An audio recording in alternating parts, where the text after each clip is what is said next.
قال الله تبارك وتعالى في كلامه المجيد: أعوذ بالله من الشيطان الرجيم. بسم الله الرحمن الرحيم.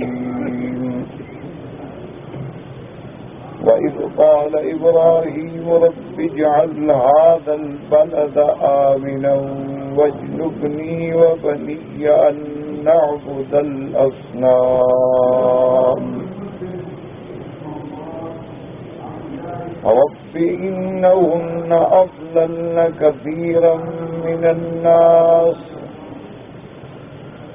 فمن تبعني فإنه مني ومن عصاني فإنك غفور رحيم. قال المؤلف والمفسر رحمه الله تعالى: أدام النفع بعلومه وعلومكم في الدارين آمين. إلى أن قال: يذكر تعالى في هذا المقام محتجا على مشركي العرب بأن البلد الحرام مكة إنما وضعت أول ما وضعت على عبادة الله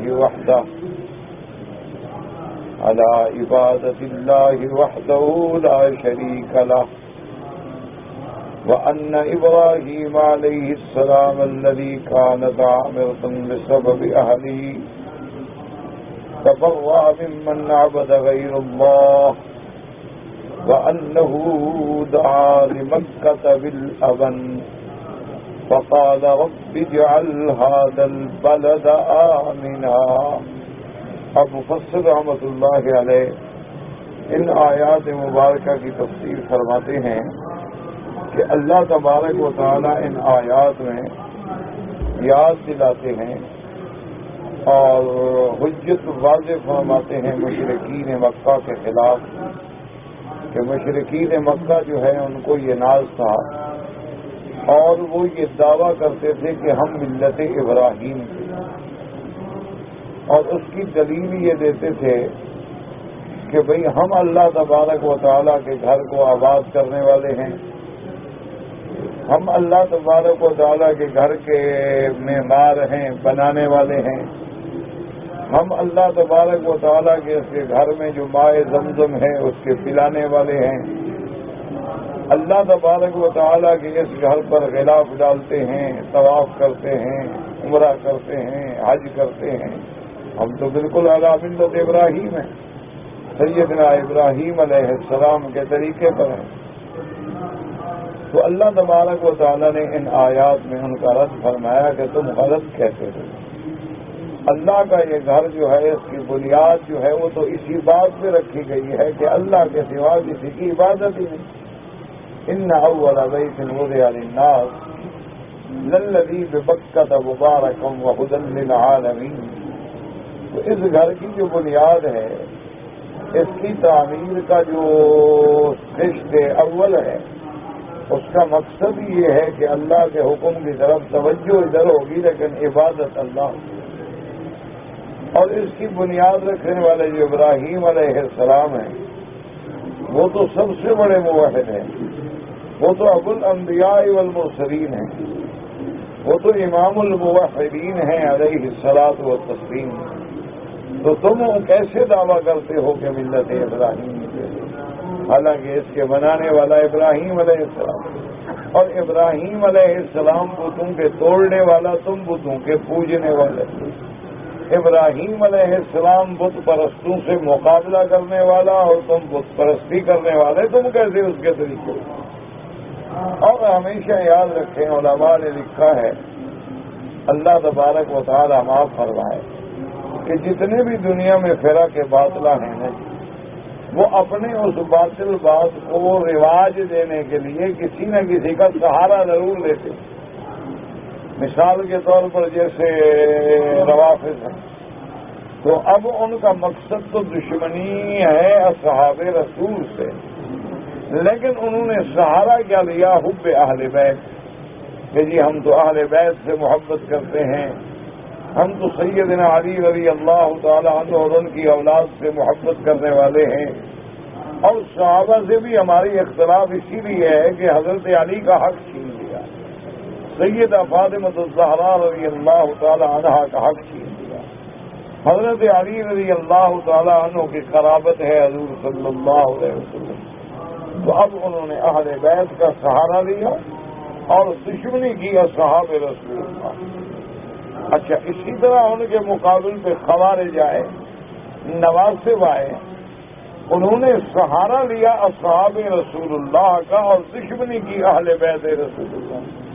وہ حضرت علی کے دشمن، اولاد علی کے دشمن، اہل بیت نبی کے دشمن، اور بظاہر صحابہ کی محبت۔ انہوں نے کہا دیکھو جی، حضرت علی نے تو جنگیں لڑی، جو بیٹا اپنی ماں کے خلاف جنگ لڑے اس بیٹے کے بارے میں آپ کیا کہیں؟ بی بی عائشہ تو امہات المومنین ہے اور بیٹا جنگ لڑنے کے لیے آیا ہوا، اور جس کی وجہ سے ہزاروں صحابہ شہید ہو جائیں اس کو آپ کیسے خلیفہ بنا سکتے ہیں؟ جو حضور صلی اللہ علیہ وسلم کو مدینے کو چھوڑ دے اور دارالخلافہ بھی تبدیل کر دے۔ تو اب انہوں نے سہارا لیا صحابہ کا، لیکن دشمنی کی اہل بیت رسول اللہ۔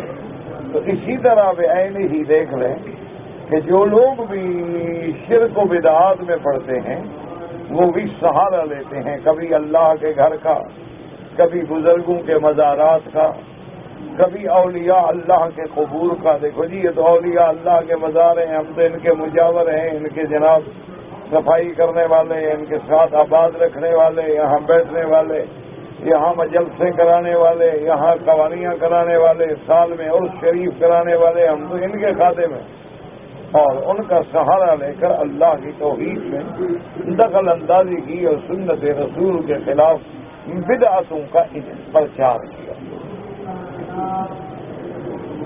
اسی لیے آج بھی آپ دیکھ لیں، یہ صرف اعتراض نہیں ہے، اللہ ہمیں طنز سے اور اعتراض سے اور کسی کے بارے میں غلط بات کہنے سے بچائے۔ آپ اپنے ملک میں جائیں، دیکھیں گے کہ جتنے اہل بدعت ہیں وہ جب اجتماعات کرتے ہیں تو اشتہاروں میں لکھتے ہیں کہ سنتوں بھرا اجتماع ہوگا۔ بھئی جب تم ہو اہل سنت، تمہیں اس اشتہار کی کیا ضرورت ہے؟ تم تو خود اہل سنت والجماعت ہو، خاص کوئی اگر اہل سنت نہ ہو اور وہ نیا اہل سنت میں داخل ہو، وہ تو کہے گا کہ بھئی تاکہ لوگ مجھ سے نہ ڈریں، یہاں سنت ہوگی۔ تو وجہ کیا ہے کہ اپنی بدعتوں پہ پردہ ڈالنے کے لیے نام سنت کریں گے اور ہوں گے سارے بدعات، اور ہوں گی ساری وہ چیزیں جو سرکار دو عالم صلی اللہ علیہ وسلم کے قول و اقوال کی مخالف۔ اسی لیے آپ دیکھیں گے کہ شرک کے جو نعوذ باللہ منبع بن گئے، مرکز بن گئے اور ادارے بن گئے، ان سب کا ذریعہ جو ہے کوئی نہ کوئی اللہ کے اولیاء اللہ کی مزار ہے۔ بظاہر وہ اولیاء اللہ کی مزار کے خادم بنے، لیکن وہیں سے شرک پھیلا ہے۔ اسی طرح جیسے کہ مشرکین مکہ نے اپنے آپ کو کعبۃ اللہ کا مجاور بنایا، لیکن در پردہ کیا ہے کہ 360 بت رکھا ہوا ہے اور ہیں ابراہیم علیہ السلام کے مذہب سے۔ یعنی اس کا کوئی علاج ہے دنیا میں؟ تو ابراہیم علیہ السلام تو بتوں کے توڑنے والے ہیں۔ ابراہیم علیہ السلام نے تو بتوں کے توڑنے کی وجہ سے اپنے آپ کو آگ میں جلنا منظور کر لیا، اور تم نے ابراہیم کے بنائے ہوئے گھر میں 360 بت رکھا ہوا ہے۔ صفا پہ بت ہیں، مروہ پہ بت ہیں، شاہ زمزم پہ بت ہیں، کعبۃ اللہ کے دروازے پہ بت ہیں، کعبۃ اللہ کے اندر بت ہیں، اور پھر جناب یہ ہے کہ عیسائیوں کو ان کو خوش کرنے کے لیے اندر حضرت عیسیٰ علیہ السلام کی بھی تصویر ہے، اندر بی بی مریم علیہ السلام کی بھی تصویر ہے، کیونکہ جو باطل آدمی ہوتا ہے نا وہ سب کو راضی کرتا ہے۔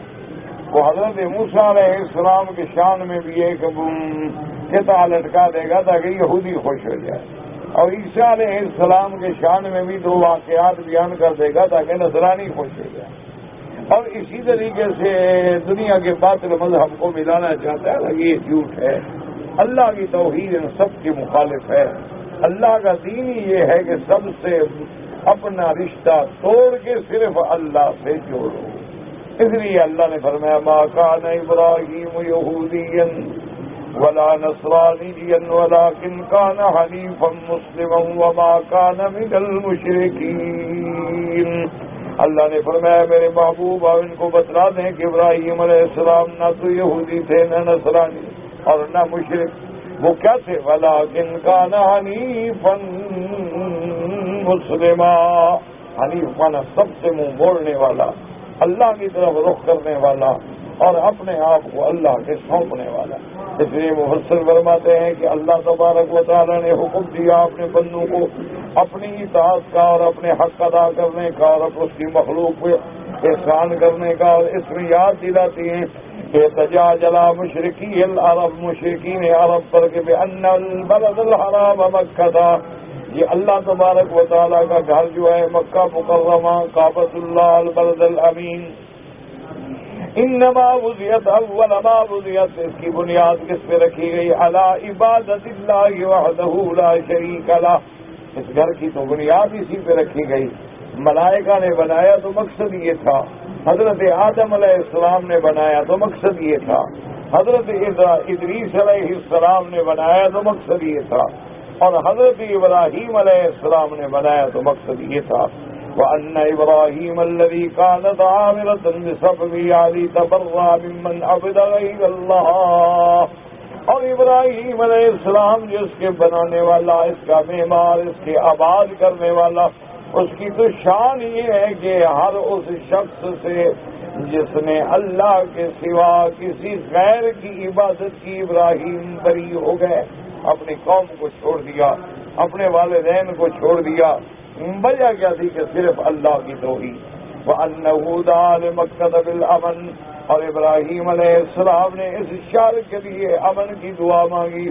رَبِّ اجْعَلْ هَٰذَا الْبَلَدَ آمِنًا وَقَدِ اسْتَجَابَ اللَّهُ لَهُ. وَقَالَ تَعَالَىٰ أَوَلَمْ يَرَوْا أَنَّا جَعَلْنَا حَرَمًا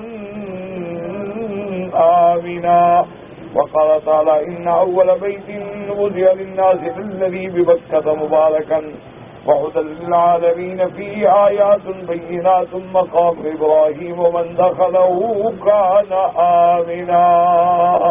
وقال في هذه القصة رب اجعل هذا البلد آمنا. اللہ کے پیغمبر حضرت ابراہیم الخلیل علیہ السلام نے دعا مانگی، اللہ اس بلد کو امن والا بنا. اللہ تبارک و تعالیٰ ان کے ساکنین کو امن نصیب فرما. اور اللہ نے ابراہیم کی دعا قبول فرمائی. فرمایا اولم یروا انا جعلنا حرما آمنا، کیا یہ لوگ نہیں دیکھتے کہ ہم نے حرم کو امن والا بنایا ہے؟ یاد رکھیں کہ امن کا معنی کیا ہوتا ہے، کیونکہ بہت سارے لوگوں کو یہ دلوں میں شبہات پیدا ہو جاتے ہیں نا کہ دیکھو جی یہاں بلدیہ پکڑ رہی ہے، فلاں پکڑ رہا ہے، تو یہ تو امن کے ذریعے بلد امن والا. تو ان کے دماغوں میں یہ خیال ہوتا ہے کہ یہ باتیں غلط ہیں. یاد رکھو سب سے پہلی بات تو علماء نے لکھی ہے کہ امن کا اصل معنی کیا ہے کہ جو آدمی اللہ کی توحید پر یقین رکھے، سرکار دو عالم صلی اللہ علیہ وسلم کی رسالت و نبوت پہ ایمان لائے اور اللہ تبارک و تعالیٰ کے اس گھر کو ہدى للعالمین مانے اور اسی پہ موت آئے تو اللہ اس کو قیامت میں جہنم کے عذاب سے امن نصیب فرمائیں گے. ایک تو مفسرین کرام کا یہ مطلب، اور دوسرا مفسرین کرام نے فرمایا کہ ظاہراً بھی امن ہے کہ کسی بندے کو بلا وجہ چھیڑنا منع ہے، کسی شکار کو مارنا منع ہے، کسی جانور کو بلا وجہ بھگانا منع ہے، اللہ کے حرم سے درختوں کا توڑنا منع ہے. تو یہ چیزیں جو ہیں یہ ساری اس کے امن پہ دلالت کر رہی ہیں. اور اسی طرح حتیٰ کے زمانہ جاہلیت میں بھی یہ رواج تھا کہ اگر کوئی آدمی اللہ کے حرم میں کوئی قاتل بھی اس کے والد کا سامنے آ جاتا تو وہ انتظار کرتا کہ جب حرم سے نکلے گا تو پھر مقابلہ کرتا. تو گویا وہ آیا تو امن میں آ گیا. تو اس کا معنی ہے امن. اس کا معنی یہ نہیں ہے کہ جو آدمی یہاں قانون کی خلاف ورزی کرے اس کو کچھ نہ کہو، وہ چوری کرے تو کہو امن، وہ غیر قانونی حرکتیں کہو تو کہو امن، وہ اللہ کے قانون اور اس ملک کے نظام اسلامی کو توڑے اور ان کے احکام کی اطاعت نہ کرے تو امن. تو اگر تمہیں یہ آیتیں یاد آتی ہیں تو یہ باتیں بھی تو یاد رکھیں کہ اطیع اللہ و اطیع الرسول و اولی الامر منکم، کہ اللہ اور اللہ کے رسول اور اولی الامر کی ہم پر اطاعت لازم ہے۔ اچھا، اسی طرح اگر خدا نہ خواستہ کوئی آدمی حرم میں جیب کاٹے تو کیا کہیں گے؟ کیا من میں آ گیا؟ اس کو کچھ نہ کہو، جانے دو، حرم ہے، حرم امن۔ حالانکہ اللہ نے قرآن میں یہ بھی تو فرمایا وَلَا تُقَاتِلُوهُمْ عِندَ الْمَسْجِدِ الْحَرَامِ حَتَّىٰ يُقَاتِلُوكُمْ فِيهِ فَإِذْ قَاتَلُوكُمْ فَاقْتُلُوهُمْ، کہ اللہ کے مسجد الحرام میں کسی سے قتال نہ کرو، کسی کے ساتھ تم جنگ کی ابتدا نہ کرو، لیکن اگر کوئی آدمی تم سے قتال کرے تو پھر قتال کر سکتے ہو، دفاع کر سکتے ہو، جواب دے سکتے ہو۔ تو اس لیے ہمیشہ یاد رکھیں کہ اب بلد اللہ الامین کے امن کو قائم رکھنے کے لیے، نظام کو قائم رکھنے کے لیے اور آنے والوں کے ضروریات کا احترام کرنے کے لیے اس سارے نظام اور قانون کے مطابق چلنا ہوگا اور ہر آدمی کو ان کے نظام کی پابندی کرنی ہوگی۔ اس کی چھوٹی سی مثال دیکھ لیں، مثلا اگر راستے میں بستہ لگانے والوں کو یہ نہ روکیں تو یہ بستے حرم کے اندر بھی آ جائیں۔ آپ دیکھتے ہیں کہ وہ چلتے چلتے دروازے تک پہنچ جاتے ہیں۔ بھائی اگر تمہارا حرم کے امن پر اتنا یقین ہے تو یہ تو مسجد الحرام ہے، اس میں تو بیع شراء بھی حرام ہے، پھر یہاں تم کیوں سودے کھڑے ہو کے بیچ رہے ہیں؟ تو یہ تو مسجد الحرام ہے، مسجد میں تو سودا ہوتا ہی، مسجد میں تو بیع شراء ہوتی نہیں، پھر دکانیں بھی بند کر دو، کاروبار بھی بند کر دو۔ لیکن وجہ کیا ہے؟ اچھا، اسی طرح اگر بھیک مانگنے والوں کو نہ روکیں، کبھی تمہیں وہ طواف بھی نہ کرنا، کبھی جناب سوال اگر 100 بندہ طواف والا ہوگا 200 بھیک مانگنے والا ہوگا۔ اگر اسی طرح وہ کسی کو نہ پکڑیں تو کسی آدمی کی جیب بھی سلامت نہ رہے۔ اگر اسی طرح وہ قانون کی سختی نہ کریں تو کوئی عورت باعزت آ کے طواف ہی نہ کر سکے۔ اللہ تبارک و تعالی رحمت فرمائے۔ تو یہ نہیں ہوتا کہ گھر بیٹھ کے آدمی صرف اعتراض کر دے اور جی ہمیں ویزا لینا پڑتا ہے اور ہمیں کفیل رکھنا پڑتا ہے اور ہمیں ضمانت دینی پڑتی ہے اور ہمیں کفالت دینی، اس کے باوجود تم کیا کر رہے ہو؟ اگر یہ پابندیاں نہ ہوں تو تم تو کھا جاؤ۔ اللہ تبارک و تعالیٰ معاف کرے، تم تو کسی کو زندہ ہی نہ رہنے دو، تم تو خدا جانے ایسے ایسے ہنر دکھاؤ کہ بندہ حیران ہو جائے۔ اللہ پاک رحمت فرمائے۔ آج ہی میں اخباروں میں پڑھ رہا تھا، اب آپ خود اندازہ کریں کہ کتنا بڑا ڈوب مرنے کا مقام ہے کہ ایک ہی مکان سے 62 عورتیں اور 10 مرد پکڑے گئے جو پیشہ کراتے ہیں۔ تو اب کیا کہیں ان کو کہ جی امن کا شہر ہے، مزے کرو، ان کو خوش رکھے۔ ہم ایک تصویر کا ایک پہلو دیکھتے ہیں، دوسرا پہلو نہیں دیکھتے۔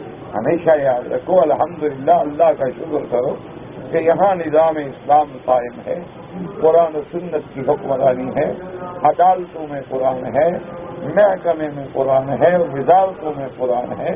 یہ دنیا کا واحد ملک ہے۔ اللہ کا شکر ہے کہ آپ کسی بھی وزارت میں چلے جائیں، میری بات نہ سنیں، یہ نہ سمجھیں کہ میں کوئی ایجنٹی کر رہا ہوں، کسی بھی آپ وزارت میں وزیر کو ملنے کے لیے جائیں، جو ہی اذان ہوگی اس کی وزارت کے اندر وہی صفیں بنے گی، وہی مسجد ہوگی اور سب سے پہلے خود وزیر آئے گا، آگے پہلی سب میں کھڑے ہو کے نماز پڑھیں۔ یہ اسی ملک کو شرف حاصل ہے کہ آپ بڑے سے بڑے ارب پتی، کروڑوں پتی، ملٹی ملینئر، صنعت کار، تاجر، امیر، حاکم، گورنر کے پاس چلے جائیں، اس کے جو نوکر خدمت کر رہے ہیں اور سفرہ بچھا رہے ہیں اور روٹی لگا رہے ہیں، جب کھانا شروع ہوگا تو سب ایک جگہ بیٹھ کے کھائیں۔ تمہارے پاس تو سپاہی نہیں بیٹھنے دیتا اپنے ساتھ، تمہارے یہاں تو کوئی تھاندار کے سامنے روٹی نہیں کھا سکتا، وہ ایک چھوٹا فرعون ہوتا ہے علاقے کا۔ اللہ تبارک و تعالیٰ معاف فرمائے، اللہ تبارک و تعالیٰ معاف فرمائے۔ میں ایسی بات نہیں کر رہا کیونکہ میں حقائق بیان کر رہا ہوں۔ آج کل تو جناب یہ ہے کہ کسی بندے کو مروانا ہو، کسی کی کیا ضرورت ہے، جا کے ایس ایچ او سے بات کرو، تھندار کو پیسے دو، خود مروا دے گا، سارا انتظام بھی وہ کر دے گا، بندہ بھی مروا دے گا، مقدمہ بھی نہیں ہوگا، کوئی پوچھے گا بھی نہیں، دندناتے پھرو۔ انا للہ و انا الیہ۔ اور اعتراض کرنے کے لیے آ جاؤ جی دیکھو جی قرآن میں لکھا ہے کہ امن۔ اب ایک آدمی کو اٹھا رہے ہیں، وہ سو رہا ہے، کہتے ہیں اٹھو بھائی مت سو، دیکھو جی اللہ کے بندے سونی ہوئی، قرآن ہے جی سارے، باہر والا مکے والا سبا انل آگے وہ بھی ہے والباس۔ اچھا یہ بھی قرآن ہے کہ حرم میں بیٹھ کے نیند کر کے تم ہوائیں نکالتے رہو، یہ بھی قرآن ہے؟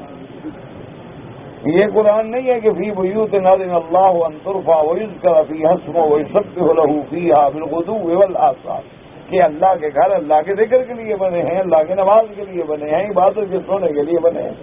تو تم جناب اسی حرم میں طواف کرو کہ خراٹے دے رہے ہیں، اوپر نیچے سے خراٹے نکل رہے ہیں، یہ کون سا ایمان ہے یا کون سا امن ہے؟ اس لیے ہمیشہ یاد رکھا کریں کہ آدمی اعتراض کرنے سے پہلے دونوں پہلوؤں کو سامنے رکھے کہ بھئی اگر ایسا سختی نہ ہو تو حال کیا ہوگا، کیا اس کا امن کو ہم قائم رکھیں گے؟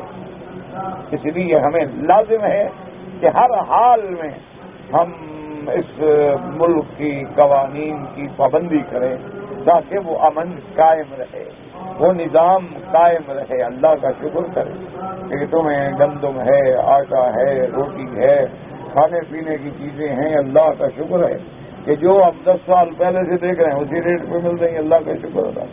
تمہارے اپنے ملک میں ماشاءاللہ لاکھوں ٹن گندم ہوتی ہے، پھر گندم نہیں ملتی۔ جس ملک میں اپنی گندم ہوتی ہے ان کو اپنے کھانے کی گندم ہی نہ ملے، اپنے ملک میں چاول ہو اور چاول نہ ملے، اپنے ملک میں کپاس ہو اور کپاس نہ ملے، انا للہ و انا الیہ راجعون۔ اس لیے ہمیشہ معنی یہ ہے، علماء نے فرمایا کہ بلدن آمنا، اور بلدن آمنا میں جو داخل ہوگا پہلے وہ بھی تو امن والا ہونا، کیونکہ مسلمان کی تعریف کیا ہے؟ المسلم من سلم المسلمون من لسانہ و یدہ، کہ مسلمان وہ ہوتا ہے کہ جس سے دوسرا مسلمان اس کی زبان سے بھی محفوظ اور ہاتھ سے بھی محفوظ، یعنی وہ کسی کو تھپڑ بھی نہ مارے اور کسی سے بدزبانی بھی نہ کرے۔ تو تم مسلمان بنو گے تو امن نصیب ہوگا، جب ہم سارے مسلمان بن جائیں گے تو امن کا گہوارہ بن جائے گا، اور اگر ہم سارے اسلام سے نکل جائیں گے تو امن والی صفتیں بھی انقا ہو جائیں۔ اس لیے اللہ تبارک و تعالی نے فرمایا کہ سیدنا ابراہیم علیہ السلام نے سب سے پہلے امن کی دعا کی، اور دعا کریں کہ اللہ اس بلد الامین کے امن کو قیامت تک قائم رکھے۔ اللہ تبارک و تعالی ہر شر سے حفاظت فرمائے، اور اللہ تمام بلاد اسلامیہ کی حفاظت فرمائے کہ آج پوری دنیا کا کفر جو ہے وہ اسلام کو مٹانے کے در پہ ہے۔ دعا کریں کہ جو اسلام کو مٹانا چاہے اللہ اسے مٹا دے، جو اسلام کو گزند پہنچانا چاہے اللہ تبارک و تعالی قدیر ہے، فعال لما یرید ہے، اس کے بعد تو شان کن فیکون ہے، اور وہ اپنے کن فیکون کا شان کا نظارہ فرما کر مسلمانوں کی لاج رکھ لیں، کلمہ پڑھنے والوں کی لاج رکھ لیں۔ ہم جتنے برے ہیں، بہرحال گناہ گار ہیں، خطا کار ہیں، سیاہ کار ہیں، لیکن الحمدللہ زبان پہ کلمہ ہے لا الہ الا اللہ محمد رسول اللہ۔ اس لیے اللہ پاک نے آپ کی دعاؤں کو قبول فرمایا، جیسے فرمایا فی آیات بینات، اس میں بڑی نشانیاں ہیں، مقام ابراہیم ومن دخلہ کان آمنا، وقال فی هذه القصة المبارکہ، اس قصے میں بھی فرمایا رب اجعل هذا البلد آمنا فعرفه لأنه دعا به بعد بنائها۔ اب مفسر نے اشارہ کر دیا کہ معرفہ کیوں لائیں، اس آیت میں ہے البلد الف لام، اور پہلے فرمایا تھا ھذا بلدا آمنا، اس وقت کعبہ بنایا نہیں تھا، اب کعبہ بن گیا، معروف ہو گیا، تو اس لیے دعا میں فرمایا رفع، آپ نے معرفہ استعمال کیا، ولہذا قال تبارک و تعالی الحمدللہ الذی وہب لی علی الکبر اسماعیل و اسحاق وعلموا ان اسماعیل اکبر من اسحاق بثلاث عشرۃ سنۃ فاما حين ذهب اسماعیل وامه ولدی الى مكان مكن داعٍ وقال بجل هذا بلدا آمنا۔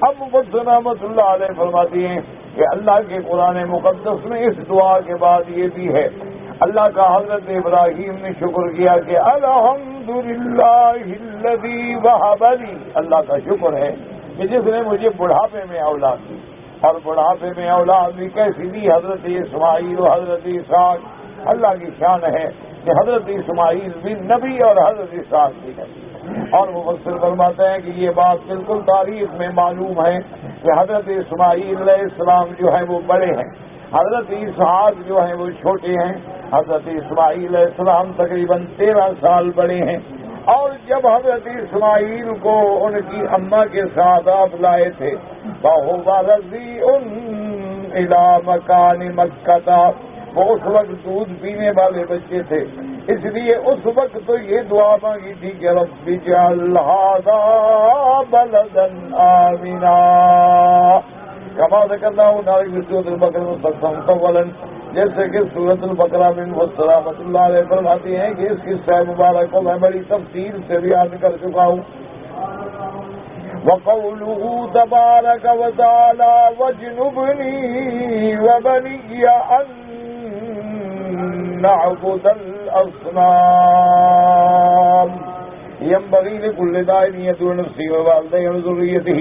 ابو بکر رحمۃ اللہ علیہ فرماتے ہیں کہ سیدنا ابراہیم علیہ السلام کی دعا سے ہمیں یہ سبق بھی ملا، ہر بندے کو چاہیے کہ اپنی اولاد کے لیے، اپنے والدین کے لیے، اپنی اولادوں کے لیے ہمیشہ دعا کرے، اپنی ذریت کے لیے دعا کرے کہ اللہ کا نبی ہے، اللہ پر تو ایمان ہے نا، لیکن پھر بھی دعا مانگ رہے ہیں تو اب امت کو سبق ہوتا ہے کہ جب اللہ کے پیغمبر دعا مانگتے ہیں تو تم بھی دعا مانگو اپنی اولاد کے لیے۔ اس لیے فرماتے ہیں وَجْنُبْنِي وَبَنِيَّ أَن نَعْبُدَ الْأَصْنَامَ، اللہ مجھے اور میری اولاد کو بت پرستی سے قیامت تک محفوظ رکھنا۔ دعا کرو اللہ ہماری نسلوں کی نسلوں کو شرک سے محفوظ رکھیں، بت پرستی سے محفوظ رکھیں، ایمان والا بنائیں، ہدایت والا بنائیں، حیا والا بنائیں۔ دعا کیا کرو کہ اللہ اولادوں کو بری صحبت سے بچائے، اللہ تبارک و تعالیٰ انہیں برے افلام سے بچائے۔ اللہ تبارک و تعالیٰ آج کے فتن جو ہے یہ ظاہر الفساد فی البر والبحر، اب تو یعنی فتنہ و فساد جو ہے دریاؤں اور خشکی سب پہ چھا چکا ہے۔ انا للہ و انا الیہ راجعون۔ آج ہی میں ایک اخبار میں پڑھ رہا تھا کہ پہلے تو پڑھتے تھے نا کہ عورتیں لڑکیاں اغوا ہوتی ہیں، لوگ لڑکیوں کو اغوا کر کے لے جاتے ہیں، اس نے لکھا کہ 4 خواتین کار میں آئیں اور ایک نوجوان کو اغوا کر کے لے گئے۔ اب لڑکیاں اغوا کر اندازہ کر، میں کہا کار میں بیٹھی تھی، دیکھا کہ ایک نوجوان بیچارہ کھڑا تھا سڑک پہ، اس سے کوئی بات کی اور اس کو کار میں بٹھایا لے گئی، اور کئی دن تک کوٹھی میں بند رکھا، اس سے برائی کرتی رہی اور اس سے فائدہ اٹھاتی رہی۔ جب بیچارہ بالکل ختم ہو گیا سڑک پہ پھینک گئی، تو اب جناب عورتیں اغوا کر کے فلمیں دیکھیں گی تو کیا کریں گے؟ ٹھنڈی بات۔ ابھی تم یہ جو 90 سال والے بزرگ بیٹھے ہیں نا، ان کو بھی فلم دکھا دی، یہ بھی سارے رات کھڑے رہیں۔ تو نوجوان لڑکے لڑکیاں جب دیکھیں گے کیا خیال ہے آپ کا؟ وہ گناہوں سے بچ جائیں گے، وہ گناہوں سے بچ جائیں گے۔ بلکہ میں ایک بہت بڑے ڈاکٹر کی رپورٹ پڑھ رہا تھا، اس نے لکھا کہ ان فلموں کے جو فساد ہیں، اس نے کہا یہ جتنی سیکسی فلمیں ہیں تو ان کی وجہ سے بچے جو ہیں بہت کم عمر میں بالغ ہو رہے ہیں، کیونکہ ان کے سامنے وہ گندے مناظر ہوتے ہیں، ان کی جنسی اور حیوانی جبلت جو ہے وہ بھڑکتی ہے اور وہ جلد سے جلد آگے بڑھنے کی کوشش۔ اسی طرح جتنی لڑائی کٹائی کی فلمیں ہیں اس کی وجہ سے دنگے ہو رہے ہیں، فساد ہو رہے ہیں، ڈاکے لگ رہے ہیں، قتل ہو رہے ہیں۔ کیوں؟ لوگ فلم میں سیکھ رہے ہیں نا کہ پستول کیسے چلانا ہے، کلاشنکوف کیا ہوتی ہے، ڈاکہ کیسے ڈالتے ہیں، آنکھوں پہ پٹی کیسے باندھتے ہیں، اگر کسی کے گھر میں ڈاکہ ڈالے ہاتھوں کے پرنٹ نہ آئے، داستانیں کیسے چلاتے ہیں، سب سکھا رہے ہیں نا۔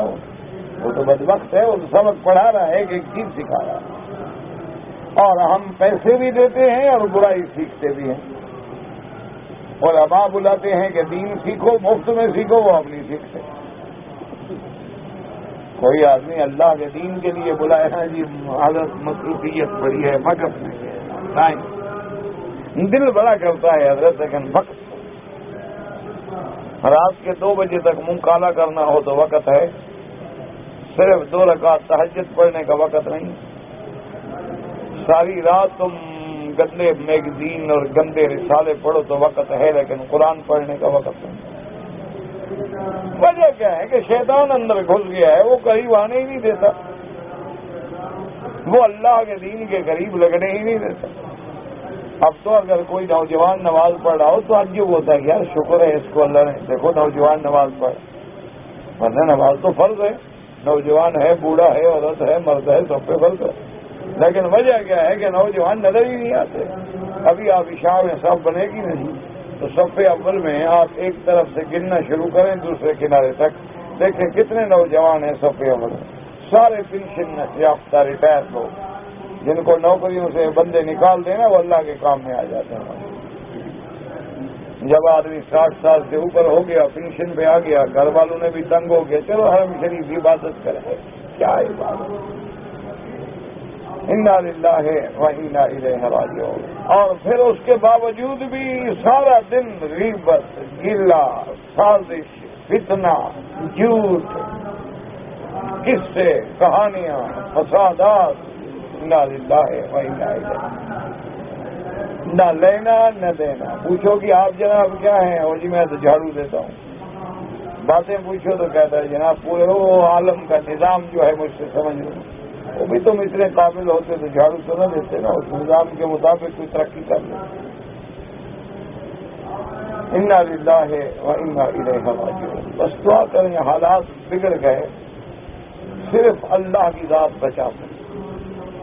جو بس اللہ کی، یہ نہ دیکھا کرو جی میں غریب آدمی کیا خیرات کروں، کسی کو پانی کا گلاس پلا دو، کسی معذور کو ہاتھ سے پکڑ کے سڑک کر پاس کرا دو. کوئی بیچارہ باہر کھڑا حرم کا دروازہ بھولا ہوا ہے، پکڑ کے دروازے پہ پہنچا دو، یہ خیرات ہے، یہ صدقہ ہے. حضور نے فرمایا ایک دوسرے کو ہنس کے مل لو، یہ بھی صدقہ ہے. خوش ہو کے مل لو، مسلمان کے دل کو خوشی پہنچا دو، یہ بھی صدقہ ہے. ضروری نہیں ہوتا کہ پیسے دیں اور لاکھوں دیں اور کرو. تمہارے پاس 2-3 روٹیاں ہیں، تمہارا خیال ہے کہ ہم 2 میں گزارا کر لیں گے، ایک غریب کو دو. تمہارے پاس جو ہے حضور نے فرمایا کہ سالن بنا رہے ہو، تمہارا خیال ہے کہ گوشت چھوڑا ہے، فرمایا پانی اور ڈال دو. پانی تو ڈال سکتے ہو نا، شوربہ زیادہ ہو جائے تو غریب کو دے. اس لیے فرماتے ہیں اللہ تبارک و تعالیٰ کے پیغمبر نے دعا کی ثم ذکر خلائق من الناس. اس کے بعد اللہ کے پیغمبر نے بتلایا، عرض کیا کہ میرا مولا اس بت پرستی کی وجہ سے تیری مخلوق جو ہے وہ برباد ہو گئی. وَأَنَّهُ تَبَرَّأَ مِمَّنْ عَبَدَهَا وَرَدَّ أَمْرَهُمْ إِلَى اللَّهِ إِنْ شَاءَ عَذَّبَهُمْ وَإِنْ شَاءَ غَفَرَ لَهُمْ.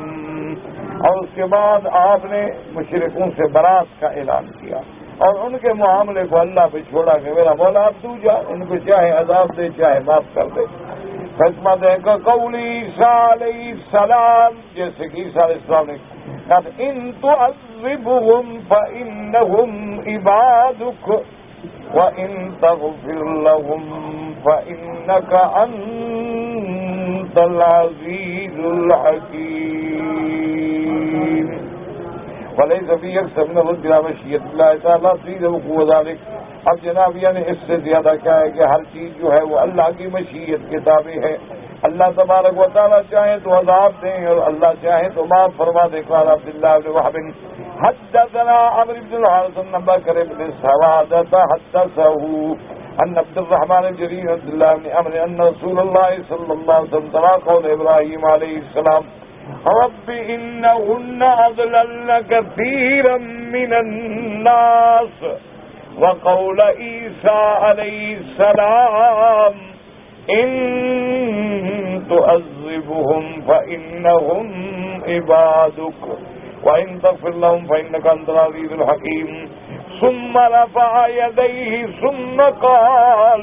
حضور نے جب یہ دونوں آیتیں پڑھی اس کے بعد ہاتھ اٹھائے دعا کے لیے اور کہا اللہم امتی اللہم امتی اللہم امتی، یا اللہ میری امت پہ رحم کر.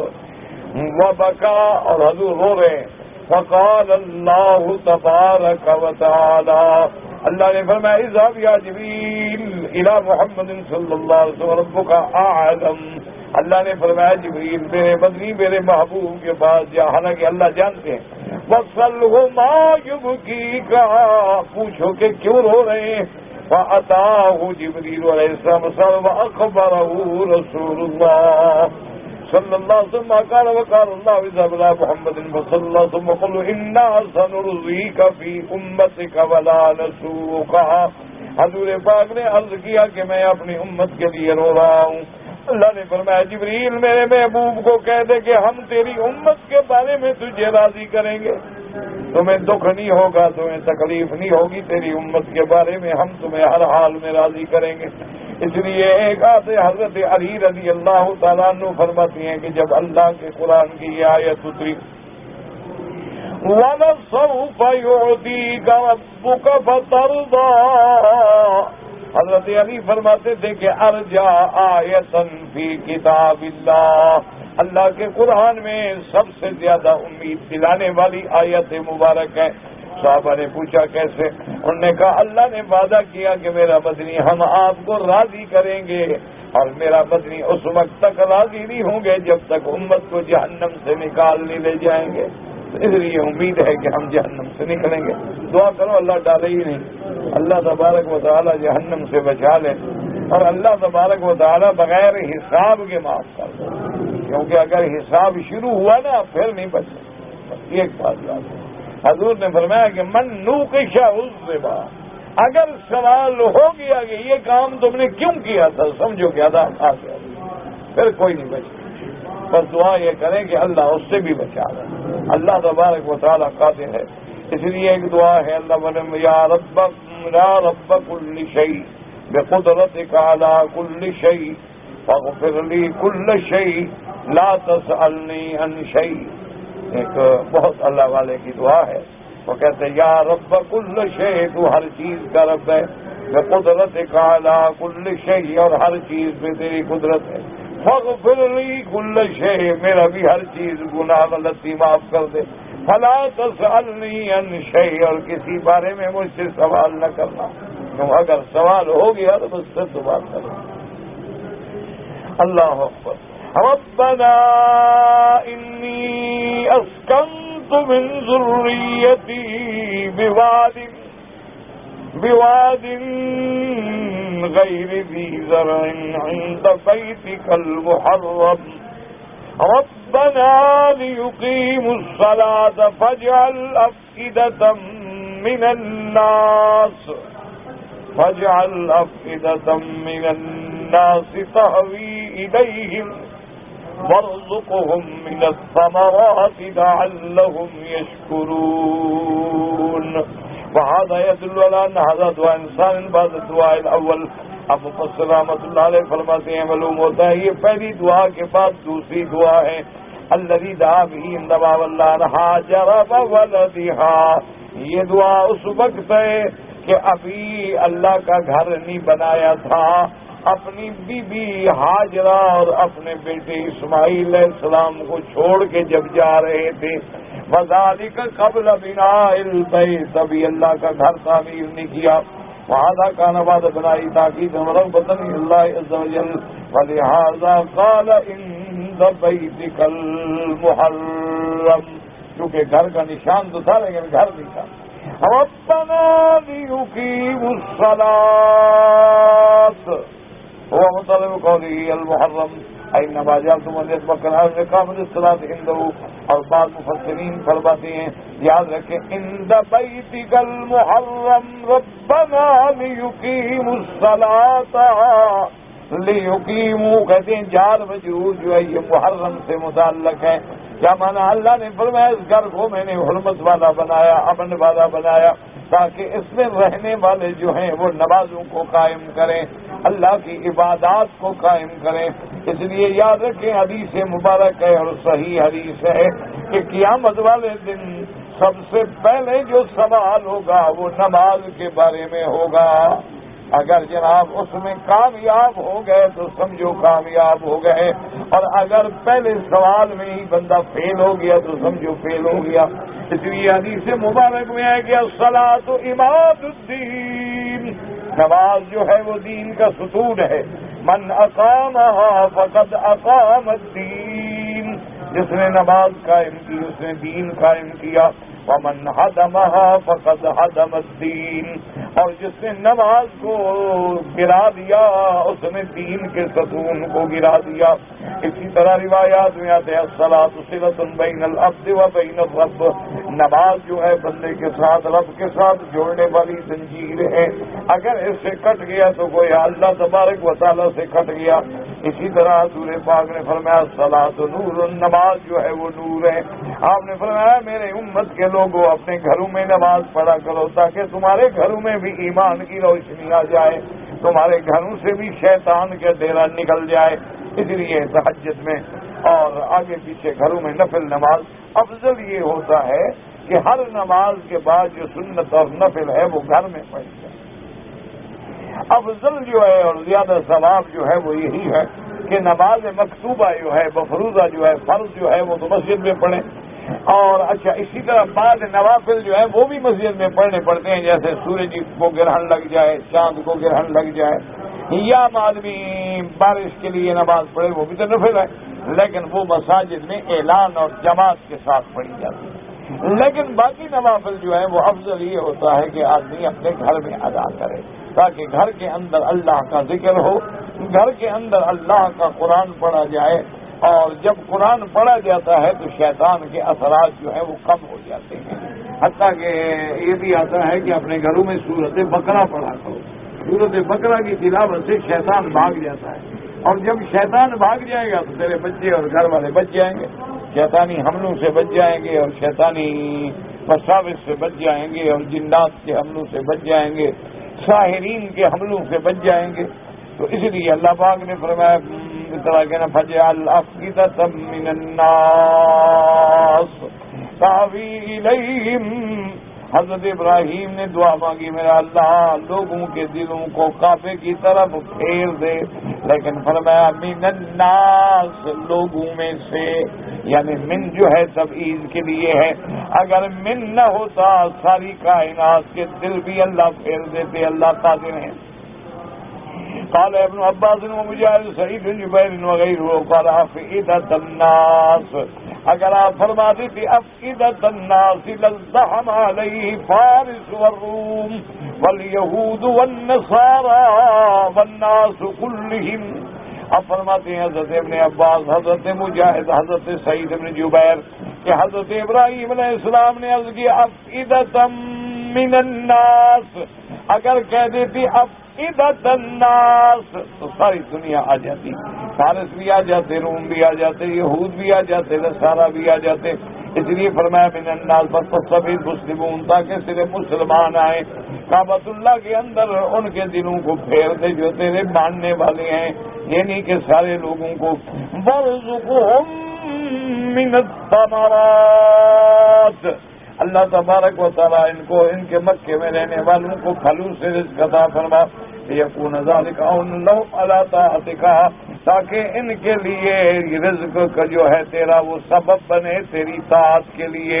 وکما انہ واد غیر ذی ذر فجعل لهم ثمارا یاکلونھا، اور علماء نے فرمایا یہ بھی اشارہ تھا کہ میرا اللہ یہ وادی ہے غیر ذی ذر، یہاں تو کوئی کھیتی نہیں، کوئی گندم نہیں، کوئی کاشت نہیں، کوئی چاول نہیں، کچھ نہیں، تو اس لیے ان کو پھلوں سے رزق بھیج دے، ان کو پھلوں سے رزق عطا فرما۔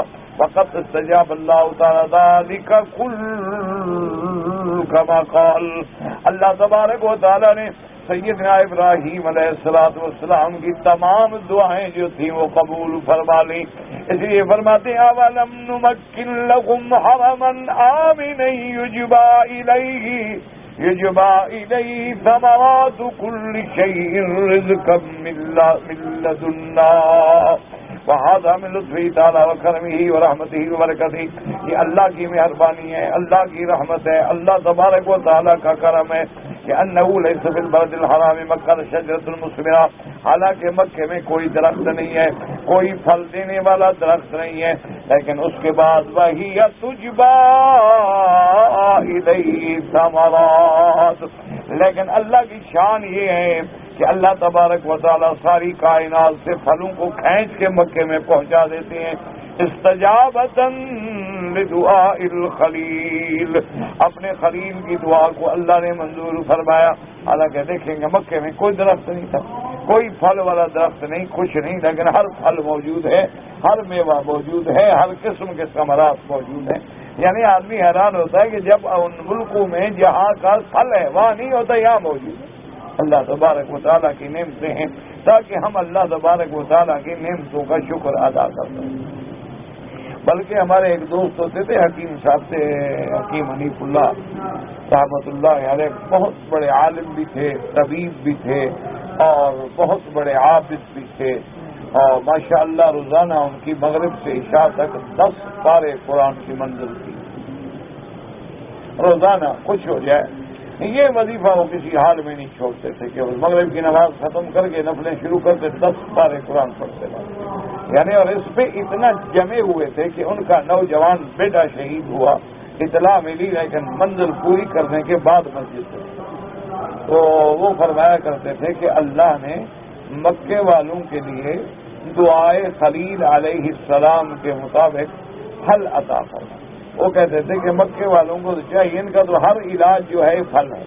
وہ کہتے تھے کہ بعد میں جو ہے نا بس روٹی شوٹی کھانا چھوڑ دے، کچھ نہ کھائے، بس سارا دن ایک ہفتہ صرف پھل کھائے، صبح افطار میں، غدا میں، عشاء میں، جب بھوک لگے پھل کھائے، جو ملتا ہے وہ کہتے ہیں پھل کھائے، اور اس کے بعد بس روٹی نہ کھائے، گوشت نہ کھائے، چاول نہ کھائے، کوئی چیز اور نہ کھائے۔ وہ کہتے ہیں ایک ہفتے کے اندر اندر ساری اندر کی بیماری اللہ کی رحمت سے دھل جائیں گی، کہ اللہ کی شان۔ وہ کہتے ہیں کہ اللہ نے مکے والوں کو جو رکھا ہی پھل ہے، وہ کہتے ہیں روٹی خام کا کھاتے ہو سب۔ جب اللہ تبارک و تعالیٰ نے ایسی نعمتیں عطا فرمائی، اور خدا کی شان ہے، یاد رکھو کہ پھل جو ہے نا وہ یعنی اسی لیے اس کو عربی میں کہتے ہیں نا فواکہ، فاکہہ، تو فاکہہ کا معنی کیا ہوتا ہے؟ ما یتفقہ بہ، یعنی ما یتلذذ بہ، جو لذت کے لیے کھایا جاتا ہے۔ اسی لیے آپ نے دیکھا نا، آپ جہاں بڑی دعوتوں میں پہلے کھانا لائیں گے، کھانے کے بعد فروٹ لائیں گے، کیوں؟ آپ پیٹ تو بھرا ہوا ہے، پھر فروٹ لانے کا کیا مطلب بنے گا؟ لذت کے لیے، تاکہ فروٹ بھی کھائیں اور اس کی لذت بھی اٹھائیں اور اس کے فوائد بھی اٹھائیں۔ اس لیے وہ فرماتے تھے کہ ہر بندہ کوئی ایک ہفتے کے لیے کم از کم سال میں، وہ کہتے تھے کہ ہفتہ ضرور کرنا چاہیے کہ ہر غذا بند کر دیں، کچھ نہ کھائیں، نہ چائے، نہ کافی، نہ سگریٹ، نہ نسوار، یہ ساری بلائیں نہ ہوں، اور اس کے بعد نہ روٹی، نہ چاول، نہ بریانیاں، نہ یہ انڈے منڈے، کچھ صرف فروٹ کھاتا رہے، اور 8 دن کے بعد دیکھیں اس کی صحت کیسے ہو جائے، کہ پھر تجربہ کرے کہ میرے ساتھ کہے گا میں ابھی جوان ہو گیا ہوں دوبارہ۔ یعنی اللہ تبارک و تعالیٰ نے ایسے اثرات رکھے۔ واللہ تعالیٰ اعلم وعلمہ اتم۔ اللہ تبارک و تعالیٰ آپ کو بھی ہمیں بھی ظاہری اور باطنی صحت سے نوازے اور ظاہری اور باطنی بیماریاں دور فرما دیں۔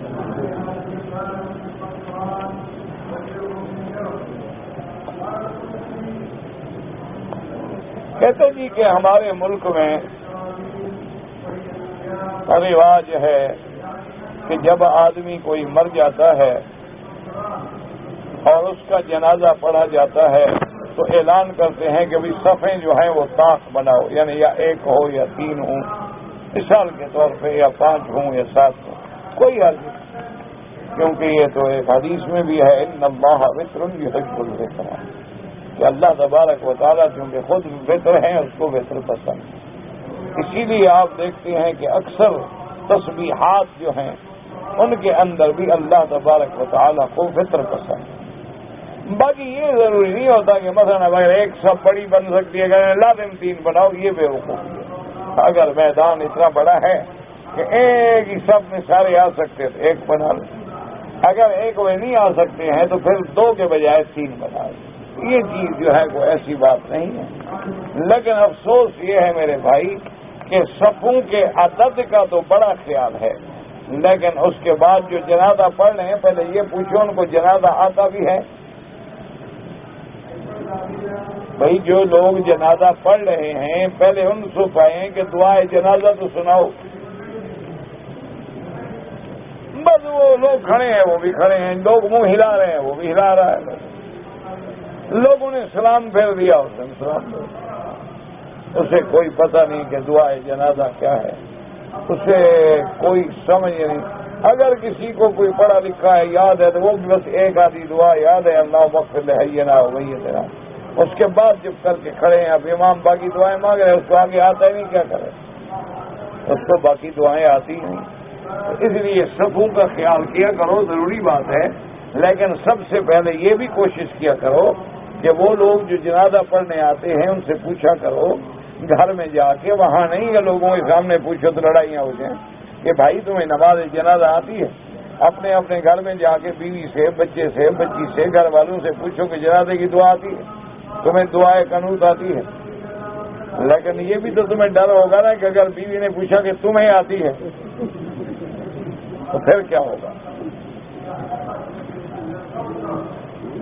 اس لیے دونوں گزارا کریں، دونوں کو پتا ہے نا کہ نہ اس کو آتی ہے نہ اس کو آتی ہے۔ اس سے بڑی بدقسمتی ہے کہ باپ مر جائے اور بیٹے کو دعا بھی نہ آتی ہو، یا بیوی مر جائے اور خاوند کو دعا بھی نہ آتی ہو، یا خاوند مر جائے اور بیوی کو دعا بھی نہ آتی ہو۔ ویسے جھگڑے ہیں، مقابلے ہیں، پتہ نہیں کیا کیا بتائیں۔ اگر آدمی فوت ہو جائے اس کی قربانی آپ کرنا چاہیں کر دیں، کوئی منع نہیں، اللہ اس کو ثواب عطا فرمائے، بالکل کریں۔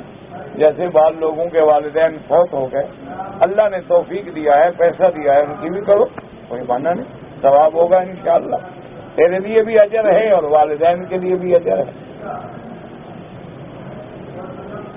میرے غرفے میں ختم قرآن پڑھانے کا آرزو ہوا تو پڑھو، روز ایک سپارہ پڑھا کرو، 30 دن میں ختم ہو جائے۔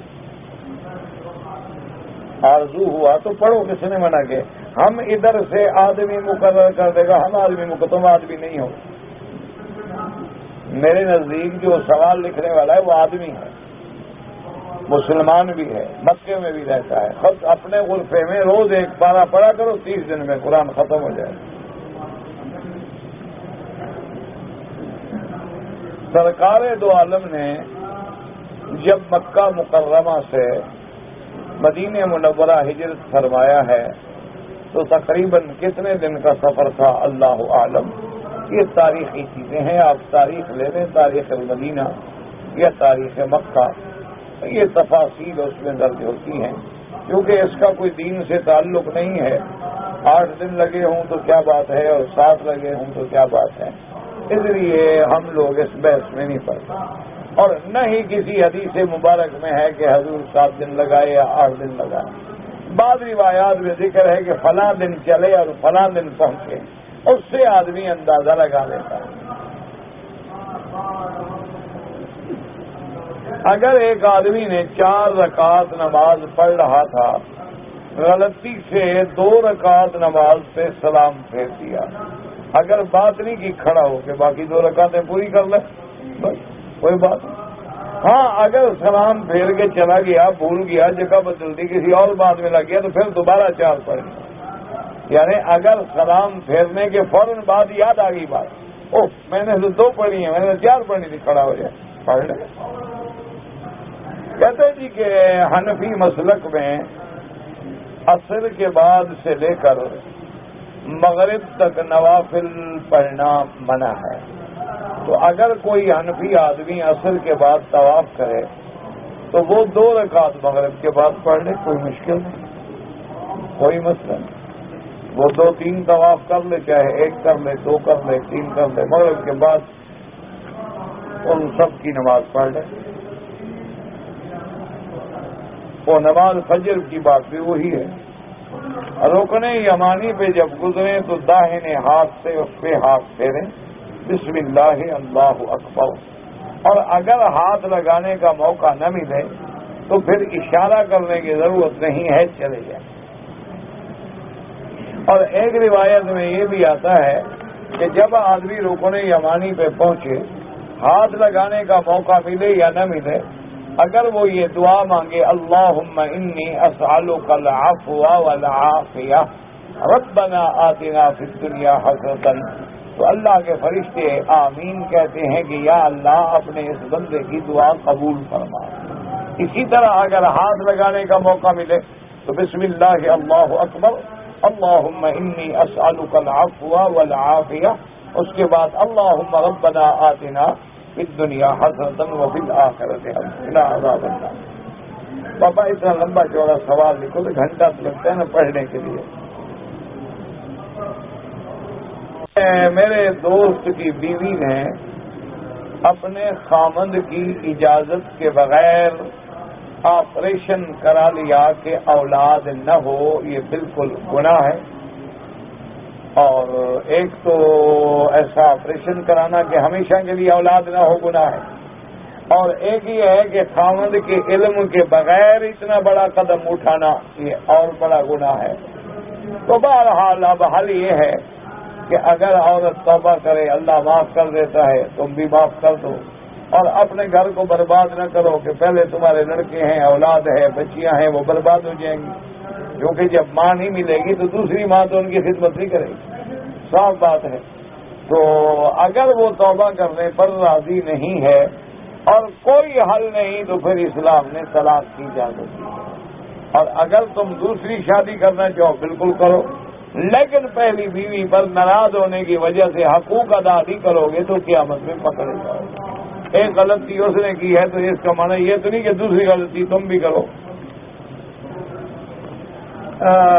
ایک آدمی ہے حافظ قرآن ہے اور کوئی ناجائز چیز بیچتا ہے، یاد رکھو کہ حرام چیز کا بیچنا بھی حرام، ثمن الحرام حرام، یہ نہیں کہ صرف رشوت حرام ہے۔ ایک آدمی کتا بیچے، ایک آدمی شراب بیچے، ایک آدمی عورت کو بیچے، زنا بیچے، نعوذ باللہ، سب حرام، ثمن الحرام حرام۔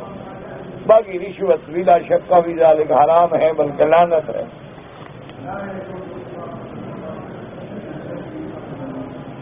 کہتے جی کہ ایک آدمی ہے وہ جہاد میں جانا چاہتا ہے لیکن والدین کی اجازت نہیں ہے، تو والدین کی اجازت کے بغیر نہ جائے۔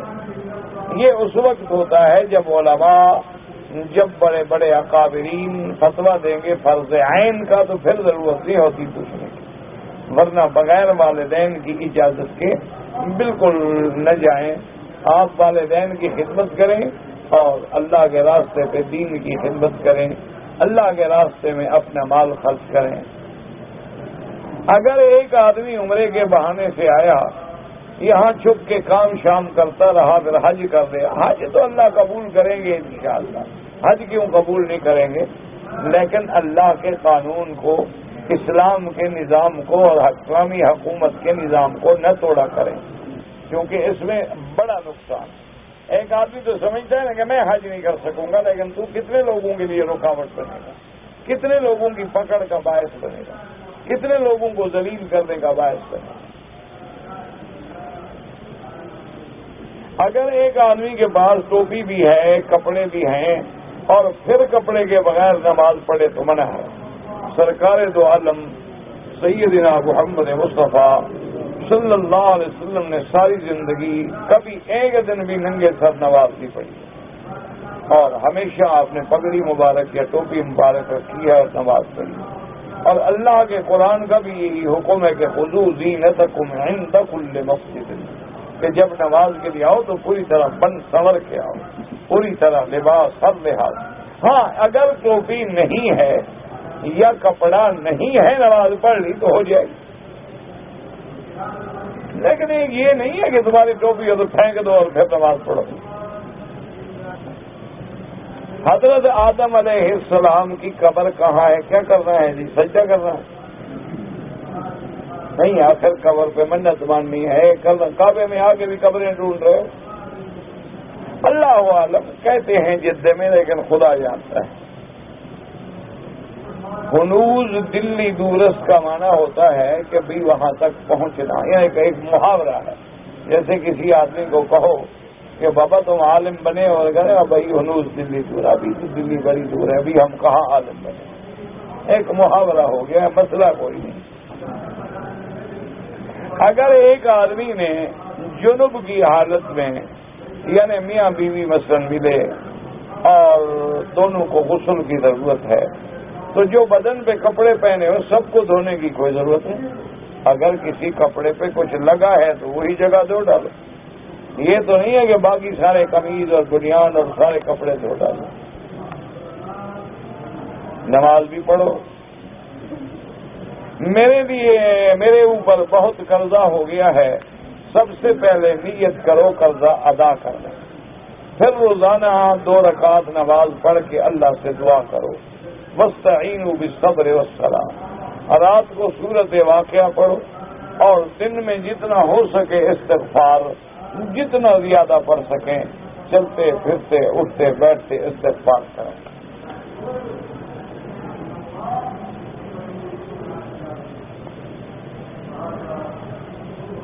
یہ تو مجھے نہیں پڑا کہ مقیم 2 نقطے والے کاف سے ہوتا ہے. مکہ حدود سے باہر اندر جائے تو مکہ حدود سے باہر یعنی ایک آدمی جدے جاتا ہے روز، کوئی عمرہ ضروری نہیں. ایک آدمی روزانہ مسجد عائشہ جاتا ہے، جعرانہ جاتا ہے، کوئی عمرہ ضروری. اگر ہم نوکری کرنے کے لیے جب پہلی دفعہ مکہ میں آئے تو احرام بالکل احرام ضروری ہے. صرف بعض علماء فرماتے ہیں جیسے کہ امام احمد بن حنبل رحمۃ اللہ علیہ کہ آنے والے کی نیت عمرہ نہیں بلکہ نوکری تھی، تو اگر احرام نہ باندھا تو دم نہیں دینا ہوگا. لیکن یہ کوئی امام نہیں کہتا کہ عمرہ کرے گا تو گناہ ہوگا. لیکن امام ابو حنیفہ فرماتے ہیں کہ میقات بنائے اسی لیے گئے ہیں کہ بغیر احرام کے کوئی نہ گزرے، ورنہ اگر ہمارے منشے پہ چھوڑ دیا جائے تو پھر میقات کی کیا ضرورت ہے.